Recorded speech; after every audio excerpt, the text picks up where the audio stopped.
اے اللہ، دنیا کے سب سخی، سب بادشاہ مانگنے والوں سے تنگ آ جاتے ہیں اور دے دے کر تھک جاتے ہیں۔ اے اللہ، ایک تو ہی اکیلا ایسا ہے جو مانگنے والوں سے تنگ نہیں آتا اور دے دے کر کبھی نہیں تھکتا۔ اے اللہ، تو اس سے جتنا مانگے تو اتنا خوش ہوتا ہے۔ دنیا کے سب سخی افراد اور بادشاہوں کے دروازے ایک خاص وقت کے بعد بند ہو جاتے ہیں، لیکن تو وہ شہنشاہ ہے جس کے دروازے مانگنے والوں کے لیے ہر لمحہ اور ہر وقت کھلے رہتے ہیں۔ اے اللہ، دنیا کے سب لوگ اپنی اوقات کے مطابق دیتے ہیں، لیکن تو وہ واحد ہے جو کہ اپنی شان کے مطابق عطا کرتا ہے۔ اے اللہ، میں تجھ سے اپنے لیے، اپنے سب بھائیوں بہنوں، والدین، دوست احباب اور ساری امت مسلمہ کے لیے خیر، برکت اور بھلائی کا سوال کرتی ہوں۔ اے اللہ پاک، ہمیں دنیا اور آخرت کی تمام بھلائیاں عطا کر اور ہمیں جہنم کے عذاب سے بچا۔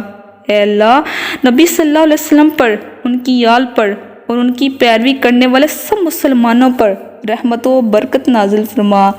اے میرے رب، بے شک گناہوں سے بچنے کی طاقت اور نیکی کرنے کی توفیق صرف تیری ہی مدد سے ہے۔ اے اللہ، میری بدحالی حد سے گزر گئی ہے، میرے نیک اعمال کم ہیں اور دنیاوی تعلقات کے بوجھ نے مجھ کو دبا رکھا ہے۔ میری امیدوں کی درازی نے مجھے نفع سے محروم کر رکھا ہے۔ دنیا نے اپنی جھوٹی چمک دمک سے مجھے دھوکہ دیا ہوا ہے اور میرے نفس نے مجھے میرے گناہوں اور میری ٹال مٹول کے باعث فریب دے رکھا ہے۔ یا اللہ، زندگی کے ہر لمحہ میں میری مدد فرما، مجھے اپنے شریر نفس کی شرارتوں سے بچا، مجھے شیطان کے چنگلوں سے رہائی دلا۔ یا اللہ، میں بہت کمزور ہوں، بہت پست ہوں، میرے لیے یہ تیری مدد کے بغیر ممکن نہیں ہے کہ میں شیطان سے بچ سکوں۔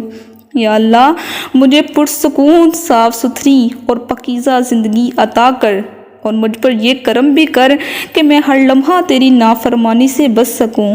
اے میرے انتہائی مہربان رب، تو جسے چاہے عزت دے اور جسے چاہے ذلیل کرے، تیرے ہی ہاتھ میں سب بھلائی ہے۔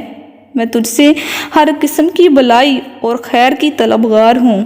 یا اللہ، میری اس دعا کو مجھ سمیت ہر مسلمان کے حق میں قبول و منظور فرما۔ آمین یا رب العالمین۔